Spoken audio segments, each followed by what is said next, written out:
안녕? 라이언 뽀로로. 오늘은 땅이 좋은 육지동물 같이 볼까요? 와, 뒤에는 하마가 있네요. 얘는 육지동물은 아니겠죠? 육지에는 숲, 산, 늪, 연못 등 여러 장소가 있어요. 이런 장소마다 살고 있는 동물들의 모습이 다르답니다. 육지동물에는 어떤 동물들이 살고 있는지 육지동물의 모습과 특징을 사진과 그림으로 만나봐요. 소가 있고 돼지가 있네요. 땅이 좋은 육지동물.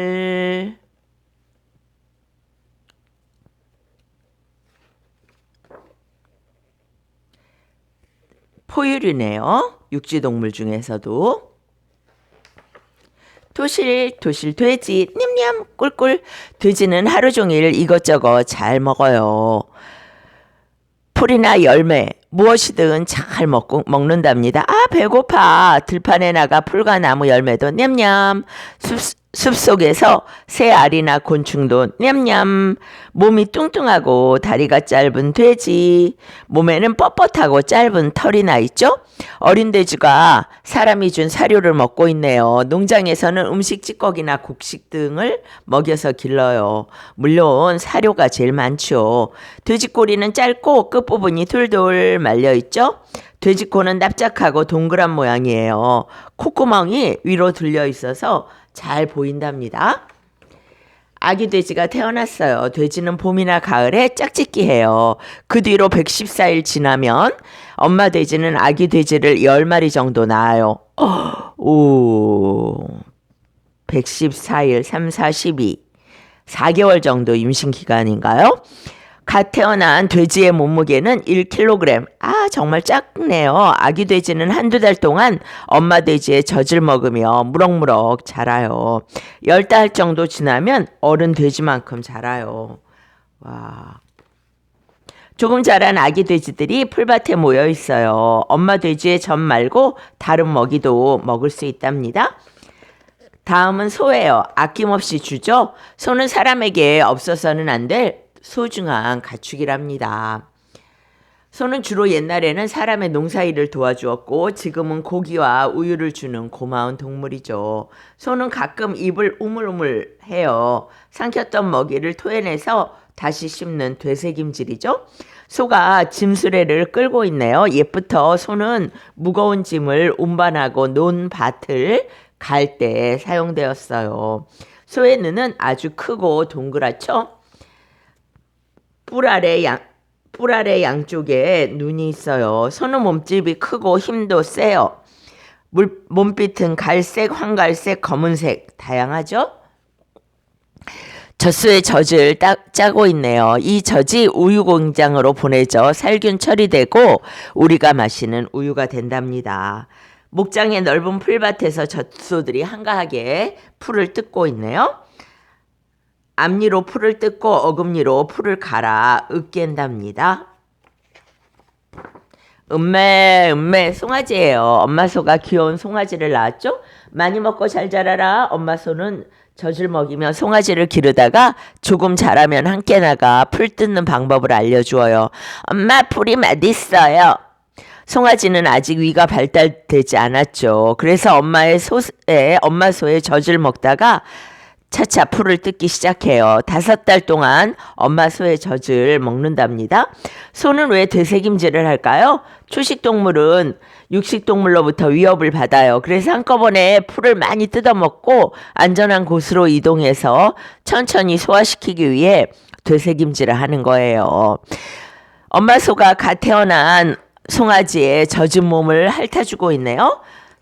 송아지의 몸이 젖어 있으면 체온이 떨어져서 안 되거든요. 아, 그렇군요. 음메 송아지. 꾀가 많은 여우. 생김새가 날렵한 여우는 꽤 많고 행동이 재빠르죠. 여우는 보금자리를 만들 때에도 꾀를 부려요. 굴을 파기 어려우면 다른 동물의 굴에 슬쩍 들어가요. 여긴 내 굴이야. 여우는 그 굴에 살고 있던 동물을 쫓아내죠. 여우의 몸은 길고 날씬해요. 머리 부분은 갸름하고 네 다리는 짧고 가늘어요. 여우의 주둥이는 가늘고 뾰족해요. 특히 날카로운 송곳니가 길게 자라서 고기를 뜯어먹기 좋답니다. 여우는 오래되었거나 쓰러진 나무 밑에도 보금자리를 만들죠. 아기 여우들은 이 보금자리에서 보살핌을 받아요. 여우 털은 왜 계절 따라 달라질까요? 여우뿐 아니라 털나는 포유동물은 추위와 더위에 적응하기 위해서 계절 따라 털갈이를 해요. 특히 겨울 되면 긴 털이 촘촘하게 나서 추위에도 따뜻하게 지낼 수 있답니다. 와, 털로 보온을 하는 거네요. 겨울이 되었어요. 눈보라가 매섭게 치는 겨울. 겨울은 여우의 번식기예요. 짝짓기 한 뒤 아기 여우가 태어나 자랄 때까지 엄마 여우, 아빠 여우는 아기 여우를 돌보며 함께 지내요. 여우는 눈 쌓인 숲속을 어슬렁어슬렁 돌아다니며 짝을 찾죠. 여우는 추운 겨울에 더 활발하게 돌아다녀요. 여우가 짝을 만나 짝짓기를 해요. 수컷과 암컷이 만나면 입을 크게 벌리고 몸을 세워 서로 반긴답니다. 태어난 지 9에서 14일쯤 지나면 아기 여우가 눈을 떠요. 엄마 여우가 반쯤 소화시킨 먹이를 주죠. 아기 여우가 받아먹고 있네요. 엄마 여우가 아기 여우를 낳았어요. 갓 태어난 아기 여우는 아직 눈을 못 떠요. 그래서 냄새와 감촉으로 엄마 여우의 젖을 찾아 먹는답니다. 아기 여우와 엄마 여우가 집 밖으로 나왔네요. 아기 여우가 다 자라면 엄마 여우의 곁을 떠나요. 무리지어 사는 늑대. 늑대는 우두머리를 중심으로 10마리 이상 모여 살죠. 그러면서 몸집이 큰 먹이는 함께 사냥하죠. 늑대는 센 힘과 강한 이빨로 사냥을 해요. 얘들아, 어서 먹자. 함께 먹으면 더 맛있잖아. 늑대는 사냥한 동물을 그 자리에서 다 먹어치워요. 늑대는 생김새가 개와 비슷하죠. 귀는 크고 항상 뻣뻣이 세우고 있어요. 늑대의 다리는 길고 튼튼하답니다. 우두머리 늑대가 울부짖고 있어요. 사냥감이 있다고 무리를 부르는 거죠. 늑대들은 서로 힘을 합쳐 사냥한 뒤 함께 먹이를 먹어요. 늑대는 사회성이 뛰어난 동물이랍니다. 늑대는 어떻게 무리를 이룰까요? 우두머리 늑대가 있고요. 먹이가 부족한 겨울에는 여러 늑대 가족이 모여서 큰 무리를 만들죠. 우두머리 늑대는 이 무리를 위해서 헌신적으로 사냥감을 찾죠. 그리고 늑대 사이에 일어나는 싸움도 지혜롭게 막아내요. 눈 쌓인 들판에 늑대 한 쌍이 다정하게 서 있죠. 늑대는 짝짓기 하면 일생 동안 그 짝과 지낸답니다. 수컷 늑대가 암컷 늑대를 찾아 헤매고 다녀요. 내 짝아 어딨니? 겨울은 늑대들의 짝짓기 시기예요. 늑대는 한번 짝짓기 하면 일생 동안 그 짝과 함께 살아요. 이윽고 봄이 되자 아기 늑대가 태어나죠. 짝짓기 하고 있네요. 아기 늑대는 젖을 뗄 무렵이면 이가 튼튼해져요. 그러면 엄마 늑대는 여러 동물을 잡아와서 아기 늑대에게 먹인답니다. 고마운 당나귀. 당나귀는 말보다 몸집이 작죠? 몸에 비해 머리와 귀가 커서 귀 큰 사람을 당나귀 귀라고 부르죠. 당나귀는 힘세고 험한 길에서도 잘 넘어지지 않아요. 그래서 사람을 대신해 무거운 짐을 날라주죠. 온몸은 짧은 털로 덮여 있고요. 귀는 아주 크고 길죠. 귀의 양 끝부분은 검은색이네요. 당나귀가 사람을 위해 무거운 짐을 잔뜩 지고 정말 자기 몸보다 더 많이 쌓았네요. 당나귀는 물을 많이 먹지 않아서 건조한 곳에서도 짐을 잘 날라요. 정말 많은 짐을 싣고 있네요. 움직이면 느리지만 힘이 세요. 무거운 짐을 잘 지고 다니는 고마운 당나귀. 오동통 귀여운 너구리. 너구리는 낮이면 나무 구멍이나 바위 밑에서 쿨쿨 자요. 밤 되면 슬슬 나와 먹이 찾아 어슬렁.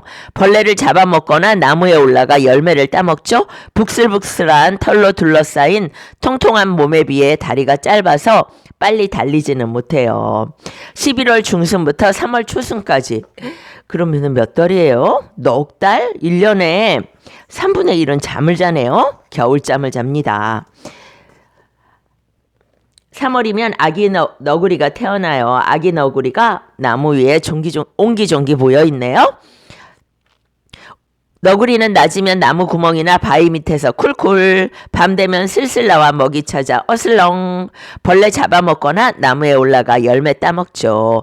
북슬북슬한 털로 둘러싸인 통통한 몸에 비해 다리가 짧아서 빨리 달리지는 못해요. 너구리는 몸이 동글동글, 네 다리는 짧아요. 귀는 작고 둥글며 꼬리는 굵고 짧지요. 너구리 입은 뾰족하답니다.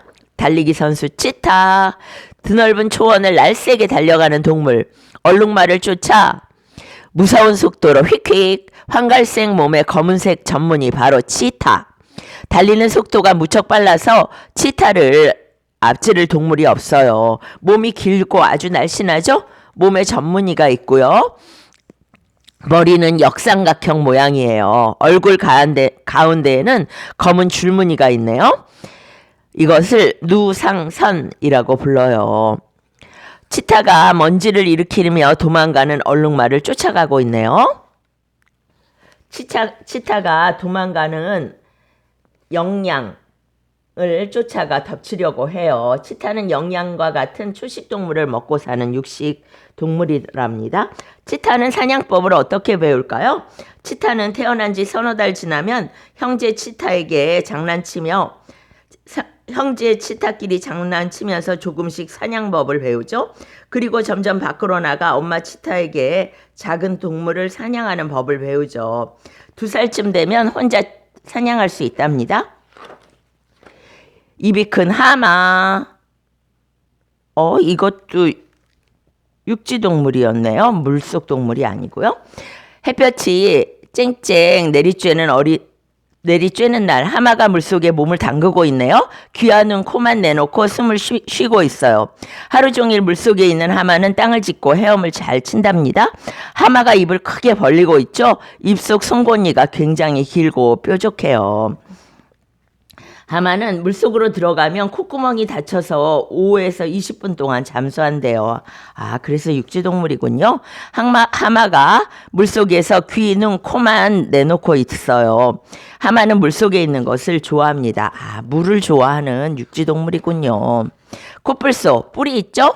코뿔소가 평화롭게 풀과 나뭇잎을 먹고 있어요. 코뿔소는 화나면 무섭게 변해요. 너희들 가만두지 않겠어. 순식간에 달려가서 무시무시한 뿔로 공격을 해요. 코뿔소는 코의 윗부분에 뿔이 한두 개 나 있죠? 뿔의 개수는 코뿔소 종류 따라 다르답니다. 여기 2개가 나 있네요. 몸집이 아주 크고 피부가 두껍고 단단하죠. 다리도 굵고 튼튼하고 다리 끝은 발굽으로 덮여 있어요. 코뿔소는 초원을 한가롭게 거닐며 풀을 뜯고 있어요. 코뿔소는 몸집이 크고 무시무시하지만 풀을 먹고 사는 초식동물이래요. 어마어마하게 많이 먹어야겠네요. 초식동물이라면 코끼리도 어마어마하게 먹잖아요. 털을 주는 양, 넓은 초원에서 한가롭게 풀을 뜯고 있는 양, 무리지어서 풀을 먹는 모습이 평화롭게 보이죠? 양은 성질이 매우 온순해서 겁도 많아요. 양은 우리에게 많은 도움을 주는 동물이죠? 양털은 옷감과 카펫을 만드는 데 쓰이죠. 양은 입이 긴 편이고 입술을 잘 움직여요. 양은 몸에 살이 많죠? 또 몸의 겉에 있는 털은 길고 그 아래에 있는 솜털은 짧고 가늘어요. 아기 양이 풀밭에 앉아 쉬고 있어요. 태어난 지 서너 달 동안 엄마 양의 젖을 먹다가 그 이후에 젖을 떼고 풀을 뜯어 먹는데요. 아기 양 너무 이쁘네요. 양털을 깎고 있네요. 양털로는 다양한 옷감을 만들죠. 뾰족뾰족 고슴도치. 저녁이 되자 주위가 어스름해지고 고슴도치가 슬금슬금 나와 먹이를 찾네요. 숲속에서 여우나 늑대 같은 무서운 동물을 만나면 고슴도치는 재빨리 뾰족뾰족 몸을 밤송이처럼 만들고 가시털을 곤두세우죠. 고슴도치는 몸집이 작고 뭉툭해요. 몸에는 대부분 날카로운 가시털이 촘촘히 나 있죠. 처음 만난 고슴도치가 입과 네 발을 모으고 가시털을 세우고 있네요. 갓 태어난 아기 고슴도치. 아이고, 털이 하나도 없는 아래쪽 모습은 신기하네요. 하얀 가시털이 돋아나고 가시는 점점 갈색으로 변한답니다. 엄마 고슴도치는 아기 고슴도치를 정성껏 돌봐주죠. 아기 고슴도치는 태어난 지 8달 지나면 엄마 고슴도치만큼 자라요. 굴을 파는 두더지는 햇빛을 싫어해서 땅속 굴에 살아요. 그리고 땅굴을 복잡한 미로처럼 만들죠. 두더지는 냄새로 애벌레, 지렁이 같은 먹이를 찾아다니고요. 먹이를 찾지 않을 때도 몸에 있는 벼룩을 잡느라 바쁘답니다. 두더지가 땅속에서 사박사박 굴을 파고 있고요. 두더지의 앞발은 매우 크고 뒷발은 작아요. 정말 비교가 되네요. 앞발은 마치 삽처럼 생겼어요. 와, 그래서 땅을 잘 파나 봐요. 두더지는 잘 볼 수 없지만 어두운 땅 속에서 냄새를 맡으며 먹이를 찾는데요. 눈 대신 냄새로 먹이를 찾는군요. 두더지가 땅 속에서 흙 속을 기어다니는 지렁이를 잡아먹고 있네요. 엄청 큰 지렁이에요. 오늘은 땅이 좋은 육지동물. 여기 하마도 물 좋아하는 육지동물이었어요. 오늘은 여기까지예요. 바이바이.